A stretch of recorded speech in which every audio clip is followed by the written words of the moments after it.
Et je bénis Dieu pour ce qu'il m'a fait et qu'il fera encore à travers son serviteur. C'est un voisin, comme je dis, de la France, il vient de l'Angleterre. Et il s'est établi, on aura le temps de nous dire, je ne sais pas, lui, aussi de disposer le temps que Dieu lui a accordé. Il vient de l'Angleterre, serviteur de Dieu. Il établit des serviteurs partout. Ça ne veut pas dire qu'il n'y a pas de pasteurs, il n'y a pas de prophètes, des apôtres. Non, il y a en Angleterre. Mais il faut toujours ce travail de diversité. Et je bénis Dieu pour les hommes que Dieu envoie.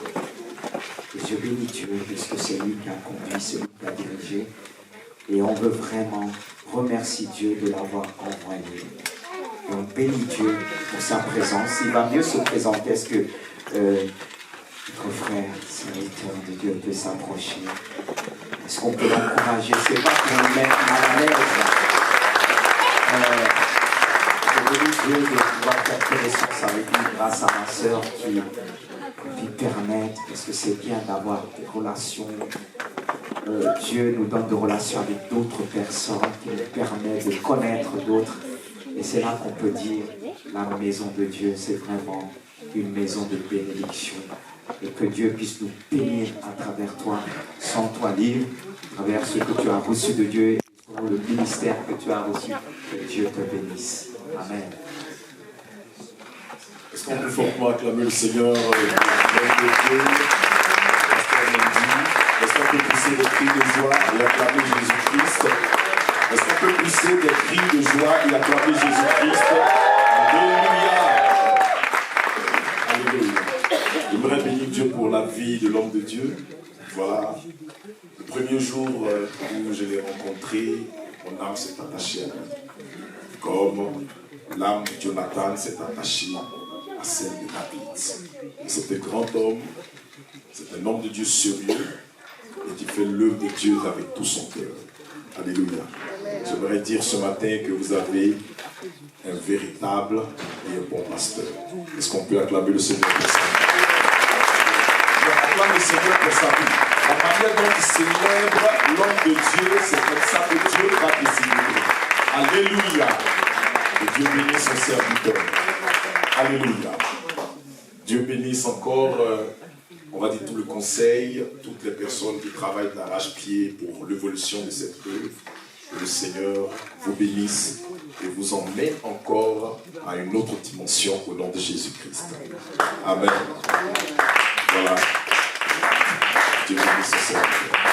Alors, ce matin, j'aurai certainement la lourde tâche de vous distiller la parole du Seigneur, la parole de Dieu. Et vous savez, je sais que Dieu est dans sa parole. La Bible dit qu'il envoya sa parole et sa parole est guérie.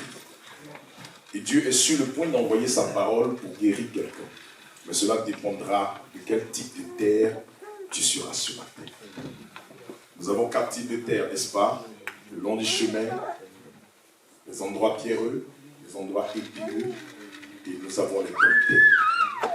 Dieu va envoyer sa parole ce matin. Mais quel type de terre va recevoir, n'est-ce pas, la sémence du Seigneur? J'aimerais que ce matin, nous soyons de bonne terre afin de pouvoir recevoir le message du Seigneur qui va changer radicalement nos vies. Qui a dit Amen? Amen. Ton Amen est faible. Qui a dit Amen? Amen. Alléluia. Amen. La Bible dit également que la foi, elle vient de ce qu'on entend. Et ce qu'on entend vient d'où? De la parole de Dieu. Donc ta foi sera activée ce matin en entendant la parole du Seigneur. Alléluia. Et vous savez, j'aimerais que ensemble, nous soyons participants, n'est-ce pas? Et vous savez, chaque homme de Dieu a une manière différente d'apporter le message. Et ce matin, j'aimerais qu'on bouge. Si je te dis, dis Amen, dis Amen. Si tu te poses des cris de joie, pose des cris de joie. Si la parole te fait du bien, que tu veux te tenir debout, et dis yes, tu peux te tenir debout. Là où il y a l'Esprit du Seigneur, il y a la liberté. Ne sois pas crispé, ne te dis pas, ah, il fait un peu froid. Non, s'il te plaît. Sens-toi libre de célébrer. Sens-toi libre de recevoir la parole du Seigneur. Sens-toi libre de dire Amen. Qui a dit Amen? Amen. Qui a dit Amen plus fort que son voisin? Amen. Qui a dit Amen plus fort que sa voisine? Amen. Alléluia. Amen. Alléluia. Amen. Alors, s'il vous plaît, ce matin, nous allons prier pour la parole et demander au Seigneur de nous parler par sa parole. Prions, s'il vous plaît. Éternel, nous te disons merci. Merci pour ce temps que tu rends possible. Nous voulons passer un moment exceptionnel en ta présence. Tu l'as déjà commencé, Seigneur Père, avec, Seigneur Père, l'introduction, avec la louange. Et nous voulons maintenant que, Seigneur Père, tu nous délectes de mets succulents. Venant de toi, venant de ton trône, merci de le faire. Que tous les cœurs, Seigneur Père, soient disposés afin de recevoir de toi et que nos vies soient radicalement transformées et challengées au nom de Jésus-Christ. Amen. Amen et Amen.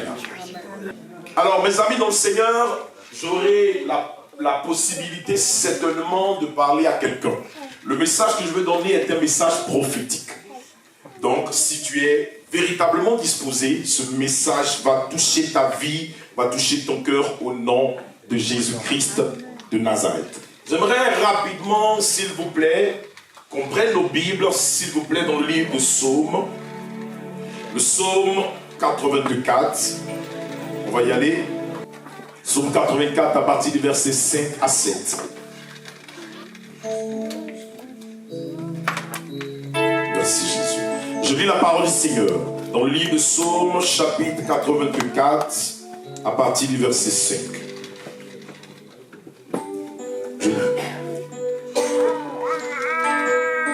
Psaume 84 à partir du verset 5. Heureux ceux qui habitent ta maison. Ils peuvent te célébrer encore. Le verset 6 nous dit, heureux ceux qui placent en toi leur appui. Leur appui. Ils trouvent dans leur cœur des chemins tout tracés. Verset 7, lorsqu'ils traversent la vallée de Baca, il la transforme en un lieu plein de sources. Et la pluie la couvre aussi de bénédictions. Leur force augmente pendant la marche et ils se présentent devant Dieu à Sion. Dieu bénit sa parole. On est des faibles. Dieu bénit sa parole. Alléluia. Mes amis, j'aurai la possibilité ce matin de vous parler d'un thème. Et le thème sur lequel, bien sûr, je veux m'attarder ce matin est le suivant. Comment changer les pleurs en joie? Parle à ton voisin, dis-lui comment changer. Il faut communiquer avec ton frère. Dis-lui comment changer les pleurs en joie. Si ton voisin ne parle pas bien, tourne-toi vers un autre voisin. Dis-lui comment changer les pleurs en joie. Tourne-toi vers ton voisin de derrière. Dis-lui comment changer les pleurs en joie. Alléluia. Alléluia. Si tu as la joie au cœur, bats les mains. Si tu as la joie au cœur, bats les mains. Si tu as la joie au cœur, si tu veux la partager. Si tu as la joie au cœur, bats les mains. Si tu as la joie au cœur, dis Jésus. Si tu as la joie au cœur, dis Jésus. Si tu as la joie au cœur, si tu veux la partager. Si tu as la joie au cœur, dis Jésus. Si tu as la joie au cœur, tape les mains. Si tu as la joie au cœur, tape les mains. Si tu as la joie au cœur, si tu veux la partager. Si tu as la joie au cœur, tape les mains. Si tu as la joie au cœur, dis victoire. Si tu as la joie au cœur, dis victoire. Si tu as la joie au cœur, si tu veux la partager. Si tu as la joie au cœur, dis victoire. Alléluia. Que Dieu nous bénisse. Alléluia. Alors, mes amis dans le Seigneur, le texte nous apprend des vérités essentielles que j'aimerais partager avec vous. L'une des premières choses que j'aimerais vous faire comprendre, c'est que ce livre de Psaume fait partie des poèmes. Nous avons plus de 5, on va dire, livres poétiques, s'il vous plaît. Suivez attentivement, soyez connectés parce que je crois qu'on va s'envoler. On va prendre notre envol comme bien sûr celui des nègres. Alors, constatez avec moi que le livre de Psaumes ne donne pas ses vérités de façon directe. Il le donne de façon imagée. Et vous constaterez que le livre de Psaumes n'a pas été écrit par David seul. Vous avez le fils de Corée, vous avez même Moïse qui a écrit une partie du livre de Psaumes. Et quand nous nous poserons la question, pourquoi ce livre a été écrit, nous constaterons bien sûr par certains auteurs ou par certains exégètes, ils disent que le livre de Psaumes a été écrit pour deux vérités essentielles. L'une des premières vérités, c'est lorsque ces personnes qui étaient en train d'écrire étaient dans des moments difficiles, dans des moments tragiques, dans des moments où, bien sûr, ils cherchaient la voix de Dieu. Vous pouvez constater évidemment que dans les livres de Psaumes, il y a des expressions comme « Mon âme, pourquoi t'as battu au-dedans de moi? Espère en l'Éternel. » Donc vous voyez que le livre de Psaumes, n'est-ce pas, a été aussi écrit parce que des personnes étaient dans des moments très difficiles. Mais ce n'est pas tout. La deuxième raison qui poussait les gens à écrire, n'est-ce pas, les psaumes, c'était lorsqu'ils étaient dans la joie. Et je crois pour ma part, je prophétise que lorsque tu sortiras d'ici, ta joie sera immense. Ton amen est faible. Je dis ta joie sera immense. Je dis ta joie sera immense. Ce qui volait ta joie va te quitter au nom de Jésus. L'anxiété te quittera. La peur te quittera. Les dettes seront supprimées par la puissance de l'Esprit de Dieu. Qui a dit amen pour que je puisse prêcher ce matin? Alléluia. Et vous voyez, l'un des auteurs qui a attiré notre attention dans les livres de Psaumes, c'était David. Et David était très pointueux lorsqu'il écrivait, n'est-ce pas, ses cantiques ou ses hymnes. David, bien sûr, s'adossait sur l'Éternel et il pouvait alors composer. J'aime David, pourquoi? Parce que la Bible dit que c'est l'homme selon le cœur de Dieu, mais en disant de cela, David était un instrumentiste. Alors que vous savez qu'aujourd'hui, par la grâce de Dieu, même si vous ne jouez pas à un instrument, vous êtes un instrument entre les mains de Dieu. Oh, ils ne disent pas amen pour que je puisse pousser. Si tu dis amen, je vais pousser la révélation. Alléluia. Et vous voyez, il y a une chose qui attire mon attention. Pendant que j'étais en train de lire cette partie du livre de Psaumes, je voulais savoir si c'était David qui l'avait écrit. Parce que ce psaume est tellement profond. Et quand je fais mes recherches, j'ai constaté que c'était pas David. C'était alors le fils de Corée. Vous êtes avec moi? Les fils de Corée étaient des Lévites, n'est-ce pas, qui chantaient à la gloire de Dieu, qui composaient à la gloire de Dieu. Et voilà ce qu'ils disent de très important. Ils disent que celui qui se confie en l'Éternel, bien sûr, est heureux. C'est au verset 5. D'accord? Au verset 5, il dit ceci. Heureux ceux qui habitent la maison, ils peuvent se célébrer, ils peuvent te célébrer encore. Dans d'autres livres ou dans d'autres Bibles, ça commence au verset 5. Moi, dans ma Bible, je lis à partir du verset 5. Mais nous n'avons pas les mêmes versets. Vous êtes avec moi? Nous n'avons pas les mêmes versets. Mais suivons. Heureux ceux qui habitent la maison, ils peuvent te célébrer encore. Le verset 6 chez moi et le verset 5 chez vous. La Bible dit ici, heureux ceux qui placent en toi leur appui. Ils trouvent dans leur cœur des chemins qui sont tout tracés. Donc vous voyez que le vers, ou alors la péricope que je viens de lire, commence par une expression heureux. Mais on va plus loin. La Bible dit, ceux qui se confient en l'Éternel ont la joie, mais on va plus loin. Ceux qui se confient en l'Éternel peuvent avoir la joie, mais passer par moments, par des temps qu'on appelle des temps de difficulté. Et on le voit, n'est-ce pas, au verset suivant. La Bible dit, lorsqu'il traverse la vallée de Baca, il la transforme en un lieu plein de sources. Ce n'est pas parce que vous marchez avec Dieu, ce n'est pas parce que vous avez mis votre appui en Dieu que vous ne passerez pas par des moments difficiles. Et j'aimerais dire à quelqu'un ce soir, sinon ce matin, que les moments difficiles font partie de notre traversée ou de notre destinée.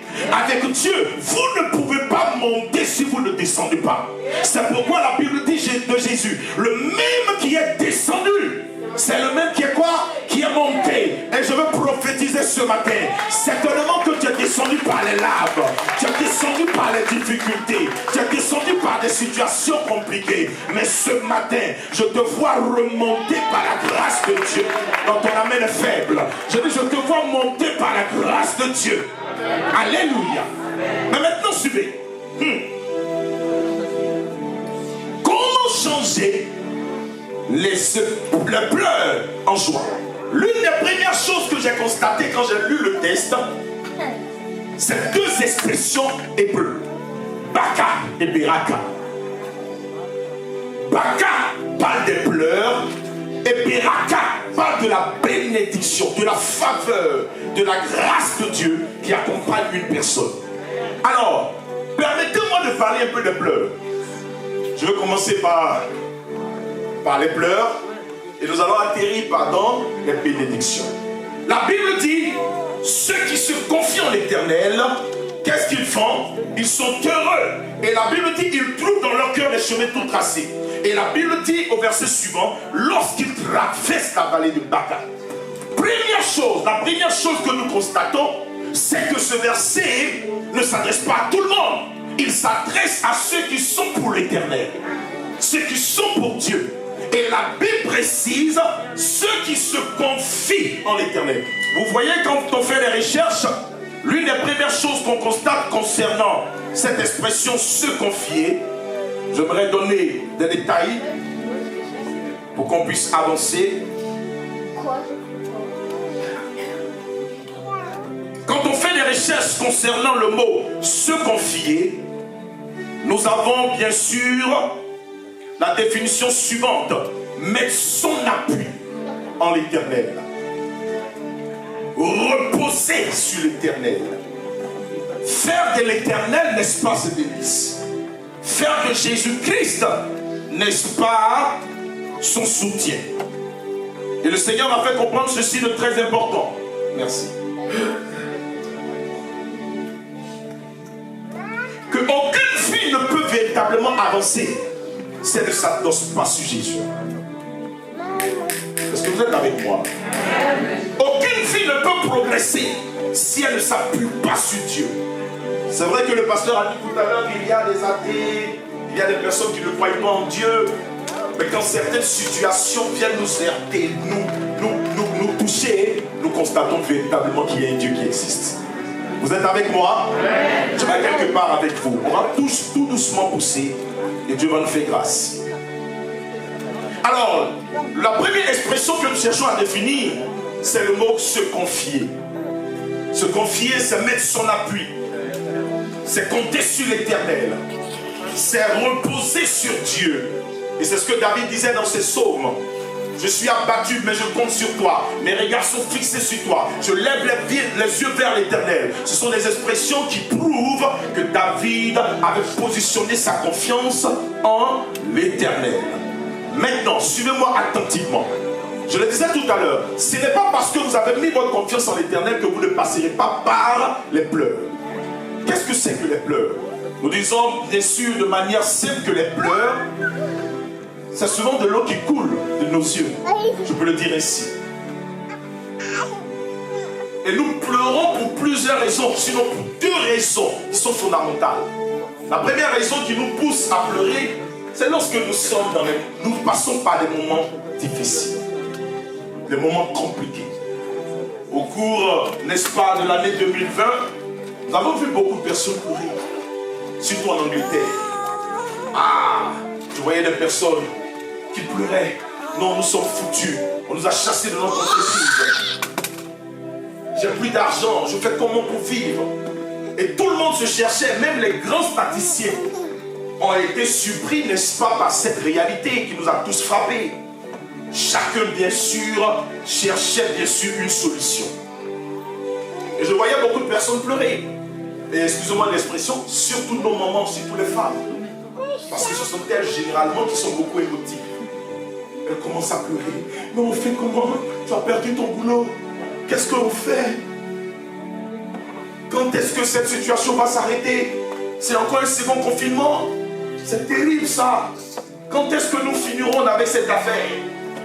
Donc nous pleurons parce que nous sommes en train de passer par des moments difficiles. Et vous savez, que nous ne voulons ou pas, chacun de nous est déjà passé par des moments difficiles. Et quand j'ai fait mes recherches dans la Bible, j'ai constaté que même Jésus est passé par des moments difficiles. La Bible dit, lorsque Jésus, n'est-ce pas, avait appris que son ami Lazare était malade, il a dit qu'il viendrait. Après des jours passés, n'est-ce pas, après 4 jours, il vient maintenant à Béthanie et il constate que son ami Lazare est mort. La Bible dit, sur ce, Jésus pleura. Jean 11, le verset 37. Il pleura. Il pleura par rapport à quoi? Il pleurait à cause du fait qu'il avait perdu quelqu'un de cher. Donc vous savez, des personnes se mettent à pleurer lorsqu'elles perdent quelqu'un de cher. J'ai vu cela de mes propres yeux lorsque l'année surpassée, mon épouse avait perdu son père. Elle était inconsolable. Même pasteur, il arrive des moments où vous n'avez pas les mots qu'il faut pour consoler la personne qui est plus proche de vous. Elle a pleuré toutes les larmes de son corps. Je lui disais, chérie, ça va aller. Chérie, ça va aller. Elle me disait, mon père est parti, il ne reviendra plus. Donc, dans les moments de perte, lorsque nous perdons quelqu'un de cher, nous ne pouvons pas retenir nos larmes. Nous mettons à pleurer. Jésus pleurait à cause de Lazare qui était mort. Mais il y a une chose qui est intéressante. C'est que les pleurs n'étaient pas définitives. Après avoir pleuré, il posa la question, où l'avez-vous mis? Et il a apporté la solution et les pleurs se sont transformés en joie. Je crois que cela sera ton partage ce soir, sinon ce matin, au nom de Jésus-Christ de Nazareth. Alléluia. Alléluia. Quand j'ai encore fait mes recherches, j'ai constaté qu'il y a eu d'autres personnes qui ont pleuré dans la Bible. En Psaume chapitre 42, le verset 3, la Bible nous dit ceci de très important. Les larmes sont ma nourriture de tous les jours. Ce personnage était passé tellement par des moments difficiles que la nourriture elle-même, on va le dire de manière symbolique, sa nourriture était devenue ses larmes. Ou ses larmes, si vous voulez, sont devenues sa nourriture. Vous êtes avec moi? Et il y a des gens qui passent par là. J'ai vu une femme qui était venue hier à la réception. Ça fait plus de 53 ans qu'elle est emprisonnée. Dès que je l'ai vue et que le Seigneur a ouvert mon esprit pour dire ce qu'elle était en train de vivre, elle a commencé à pleurer. Elle dit, pasteur, vous ne pouvez pas savoir, je souffre dans ma vie. Et tous les soirs, elle se met à pleurer. Quand on lui dit, viens manger, elle n'avait même pas l'appétit. Elle n'a pas l'appétit à cause de la situation qu'elle est en train de vivre. Je ne sais pas si quelqu'un est en train de passer par ces réalités. Vous savez, souvent, les larmes qui coulent de vos yeux deviennent, on va dire, une avec vous. Parce que vous êtes passé par des moments difficiles. Une personne, bien sûr, qui a été brimée, blâmée dans son enfance et qui a grandi dans cette atmosphère, va avoir une âme pleureuse. Vous êtes avec moi ce matin? Désolé de parler de ce soir parce que je fais mes buts à Londres à partir de 15h, 16h. D'accord? Une personne qui est passée par des moments. Je parlais la fois dernière avec une dame qui me disait, apôtre, il faut que vous priez pour moi. Je lui dis pourquoi? Elle dit, je n'ai jamais senti de joie dans mon cœur. Waouh! Qu'est-ce qui a bien pu se passer? Elle n'a pas grandi auprès de son père, ni de sa mère. Elle a grandi quelque part, on va dire dans la maison de sa tante, où elle était considérée comme, excuse-moi de l'expression, la boniche. Celle qui doit faire tout. Et même quand elle fait qu'elle est fatiguée, qu'elle doit s'asseoir un peu, on criait sur elle. Donc elle n'avait pas de joie. Et lorsqu'elle a voulu prendre son indépendance, à un certain moment donné, celui qu'elle avait rencontré pour elle, qui était son époux, lui a fait des choses incroyables. Il lui a fait des enfants, l'a abandonné dans la maison et a tout ramassé et est parti de là. Donc, dès qu'elle te rencontre et qu'elle commence à ouvrir sa bouche, ce sont ses larmes. Ces larmes sont devenues sa nourriture de tous les jours. Quelqu'un est avec moi ce soir, sinon ce matin? La troisième chose que j'ai constatée quand j'ai fait mes recherches, j'ai compris également qu'Abraham est passé aussi par des temps de larmes. Lorsque vous lisez Genèse chapitre 23 à partir du verset 2, la Bible dit Abraham pleura Sarah. Qui était Sarah pour Abraham? Celle qui, n'est-ce pas, au-delà de sa femme, c'est celle qui avait cru en lui. Vous savez, il y a certaines femmes que vous croisez lorsque vous n'êtes encore rien. Lorsque vous croisez, n'est-ce pas, Rien n'a encore été dessiné dans votre destinée. Et Sarah était cette femme qui avait compris Abraham et qui a décidé, n'est-ce pas, d'aller avec lui lorsque l'Éternel lui a parlé en disant: quitte la maison de ton père et va dans le lieu que je te montrerai. Malheureusement, beaucoup de femmes ne sont plus prêtes à suivre des hommes dans l'inconnu. Non, elles ne sont pas nombreuses. Hein. Je disais à mon épouse, et Dieu merci pour mon épouse, je lui ai dit: bon, on est en train d'ouvrir une branche sur la France. J'y vais. Eh chérie, moi-même, si je n'étais pas femme de pasteur là, tu crois qu'il allait accepter les choses comme ça? Tu dois partir chaque 2 semaines, tu es à Abidjan, tu es en Côte d'Ivoire, tu es ici, tu es là. Je dis: chérie, c'est ça la vie d'un apôtre. C'est pourquoi il est important de prier pour nos pasteurs, parce que ce n'est pas une tâche facile. Souvent, certaines personnes pensent qu'on n'a pas envie de rester à la maison. Si on a envie de rester à la maison, je disais à quelqu'un la fois dernière, il arrive des moments où tu n'as pas envie de te lever le dimanche pour venir au culte. Parce que tu as prêché du lundi au samedi. Le dimanche, tu es éprouvé, tu es fatigué. Mais qu'est-ce que tu dois faire? C'est ta fonction, c'est ton travail. Et il y a des personnes, n'est-ce pas, devant lesquelles tu dois apporter le message. Dis à quelqu'un, c'est pas facile. Hein? Nous, on a sacrifié notre jeunesse. Très jeune, le Seigneur m'a saisi. J'ai commencé à parcourir les nations, parcourir les villes et les villages pour prêcher l'évangile. Ça fait plus de 20 années. Donc on a sacrifié notre jeunesse. Et c'est pas facile. La vie d'un pasteur, c'est pas facile. Et quand vous êtes dans cette mission et que Dieu vous donne une bonne femme, cela vous accompagne. Et je prie que votre femme soit une bonne femme pour vous au nom de Jésus-Christ. Alors Abraham s'est mis à pleurer parce qu'il avait perdu Sarah. Sarah était celle qu'il appelait mon Seigneur, qui comprenait Abraham, qui comprenait ses douleurs, qui comprenait ses peines, qui savait le consoler lorsqu'il avait besoin de consolation. Et la Bible dit qu'il a perdu Sarah. Vous savez, par moments, il est difficile lorsque vous perdez quelqu'un de cher. Je ne parle pas de votre père ou votre mère. Non, je ne parle pas de la famille, on va dire, élargie. Non. Je parle de la personne avec laquelle vous vivez au quotidien. Votre épouse, votre époux, votre enfant. Vous constatez à un certain moment donné que vous êtes obligé de laisser partir la personne. La mort vient frapper.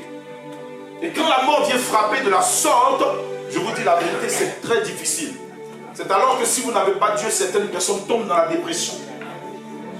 Si vous n'avez pas Dieu, il vous sera difficile de remonter la pente.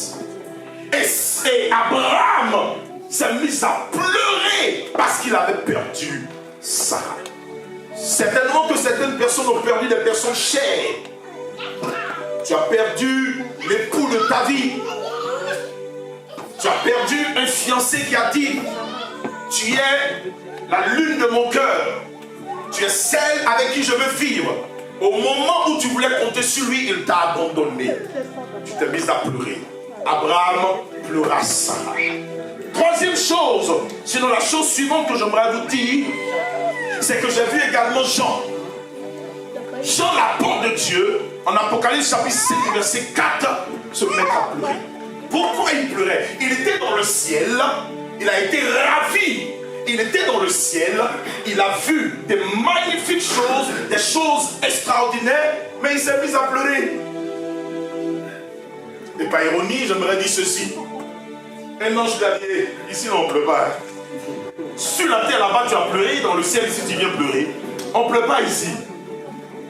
Il pleurait pourquoi? Parce qu'il s'est dit: personne n'avait été trouvé digne d'ouvrir le livre. Et l'ange va lui dire: l'agneau de Dieu qui a été immolé est celui qui a été désigné afin d'ouvrir ce livre. Mes amis, vous voyez, beaucoup de personnages bibliques ont connu des moments difficiles, des moments de pleurs, des moments de lamentation. Et j'aimerais aller plus loin en vous parlant de Job. J'ai étudié la vie de Job et j'ai constaté que Job a été un maître pleureur. Ah oui. Première chose qui commence dans sa vie, c'est que premièrement, il est heurté en perdant toutes ses affaires, en perdant ses enfants, en même perdant tout doucement sa femme qui est en train de dire: maudit Dieu et meurt, en perdant même ses des amis qui n'avaient pas compris la réalité qu'il était en train de vivre. Parce que dire des paroles que Job n'était pas en train de vivre, c'est en réalité être en train de perdre des amis chers. En perdant sa santé, et il était en train de se plaindre devant Dieu. Pourquoi est-ce que je vis ceci? Je maudis le jour de ma naissance. Et il s'est mis à pleurer. Vous savez, il arrive des moments dans votre vie, même quand vous avez des muscles, vous êtes poussé à pleurer face à la difficulté, face à la réalité. Et j'aimerais dire à quelqu'un, si quelqu'un vous a dit un jour pleurer c'est une faiblesse, je te dirais non, ce n'est pas une faiblesse. Les scientifiques nous ont démontré que pleurer est aussi thérapeutique. Vous êtes avec moi? Quand tu pleures par moments, ça te fait du bien, ça te libère. Alléluia. Pleurer également aide les cieux à se dépouiller ou à arracher tout ce qu'on appelle débris ou saleté. C'est Dieu qui a fait ce mystère. Quand vous pleurez par moments, ça vous libère. Ça libère les yeux. Vous êtes avec moi ce soir, ce matin. Donc s'il arrive des moments où vous passez par des moments difficiles, des moments compliqués, et que vous sentez que vous voulez pleurer, pleurez. Dis à quelqu'un, il faut pleurer. Dis-le lui, il faut pleurer. Ça fait du bien. Dis-le lui, il pleure. Ça fait du bien. Alléluia. Pasteur, il faut pleurer, ça fait du bien. Mais on ne pleure pas devant tout le monde. La Bible dit lorsque Joseph a vu ses frères, n'est-ce pas, il était très heureux de les voir, mais il se détourna de ceux qui étaient à côté pour se mettre à pleurer. Il faut pleurer, mais pas devant tout le monde. Mes enfants n'ont jamais vu mes larmes. Si je suis là, que je me mets à adorer tout à l'heure, tu verras mes larmes. Mais pleurer à cause d'une difficulté comme ça, je pleure où? Dans la présence de Dieu. Seigneur, pourquoi ceci, pourquoi cela? Mes larmes commencent à couler. Dis à quelqu'un, ce n'est pas une faiblesse de pleurer. Dis à ton ami, pleure. Dis-le lui encore, pleure. Tu as retenu cela depuis très longtemps et tu as l'impression qu'il y a quelque chose de bloqué dans ta gorge. Ce n'est pas un esprit. Ce sont les réalités que tu as trop emmagasinées dans ton cœur. Donc libère-toi et pleure un peu. Le Maître Jésus lui-même est passé par les pleurs. Ça te fera du bien. Alléluia. Je peux maintenant pousser.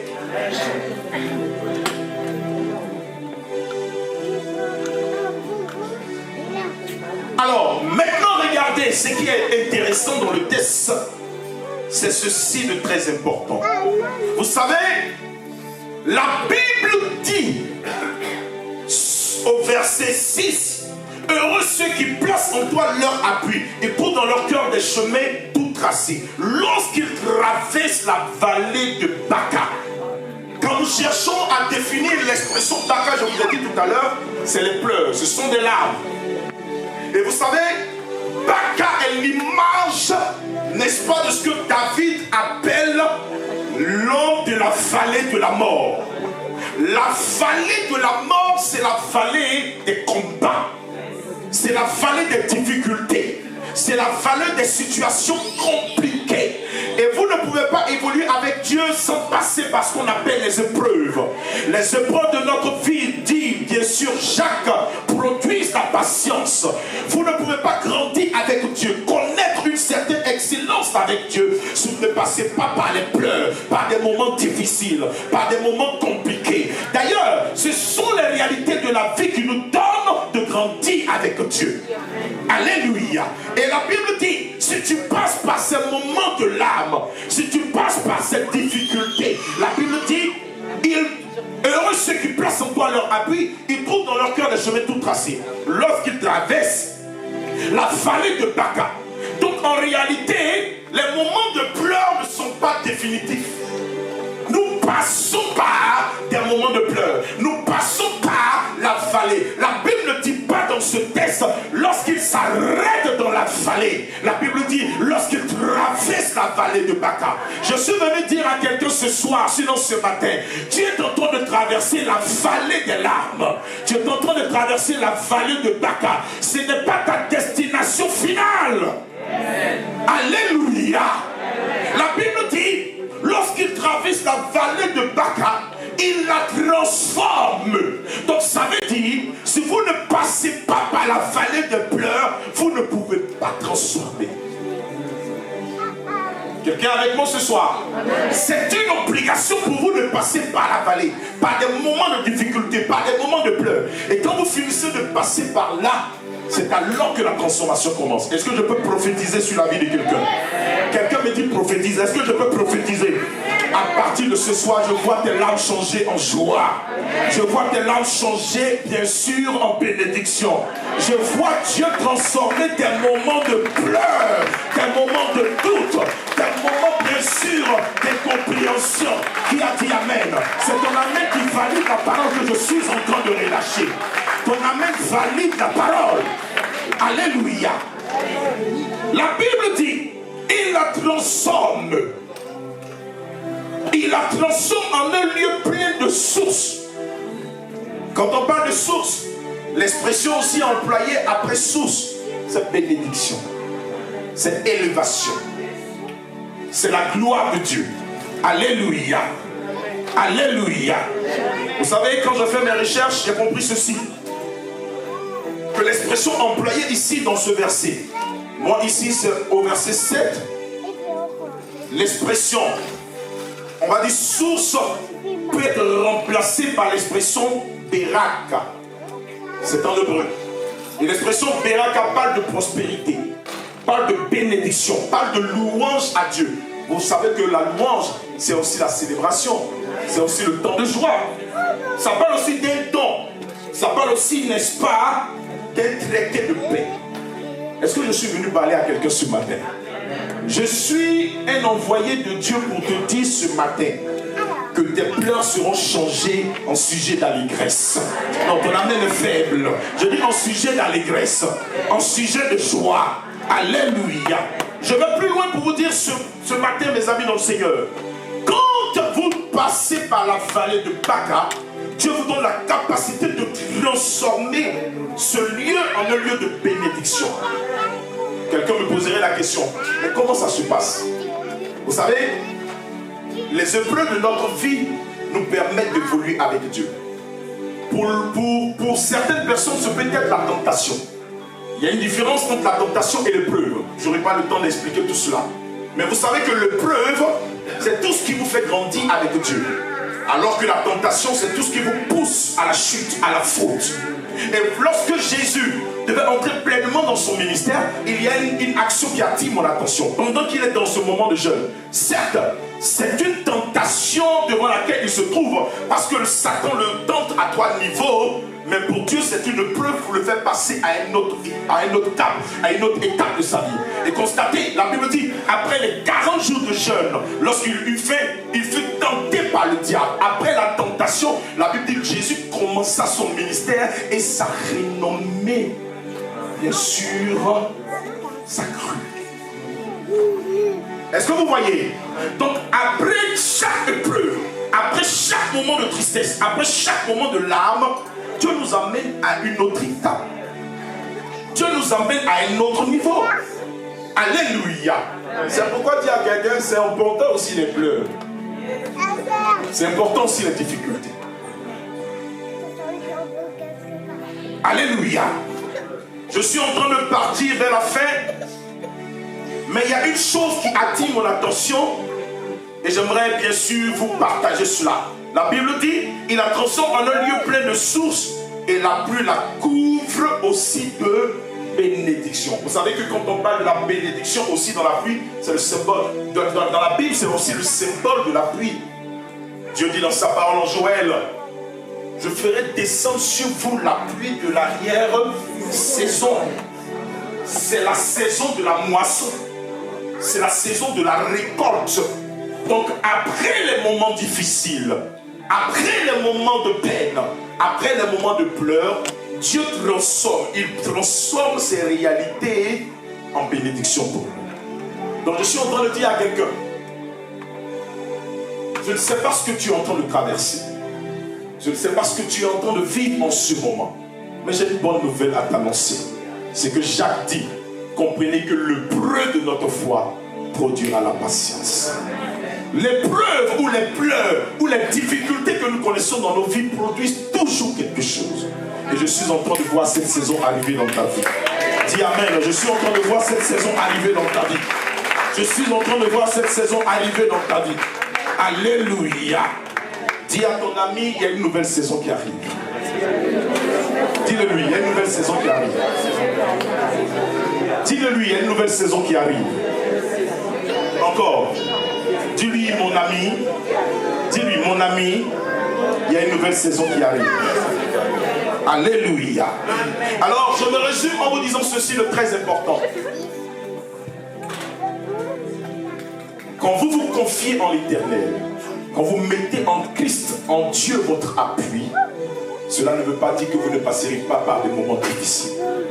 Mais lorsque vous passez par des moments difficiles qui, pour moi, est une étape obligatoire, Dieu vous fait grandir.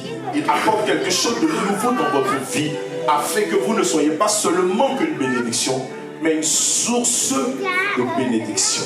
Que Dieu vous bénisse ce matin et que la main puissante de l'Éternel transforme nos pleurs en joie. Qui a dit amen? Alléluia. Alléluia. Alléluia. Alléluia. Vous savez, aussi le prédicateur se nourrit d'amen. Alléluia. Voilà. Je suis de ceux je suis de ceux qui prêchent et en même temps interagissent avec le peuple. Alléluia. Alléluia, on dit simplement amen. Alléluia. Alors, je veux prier pour quelques personnes ce matin avant de m'arrêter. Je veux prier pour toutes les personnes qui ont connu des douleurs dans leur vie. Votre cœur a été brisé. Dans la salle, j'ai reçu dans mon esprit, lorsque j'étais en train d'adorer tout à l'heure, qu'il y avait une femme qui était assise là. La réalité de laquelle je parlais, où elle a été abandonnée par son mari. Abandonnée, n'est-ce pas, par, on va dire, son conjoint, avec des enfants. Il y a une femme qui a vécu les mêmes réalités qui est dans la salle. Lève-toi simplement et viens vers moi. Je vais prier pour toi.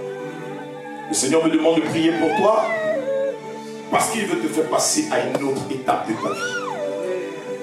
Viens vers moi.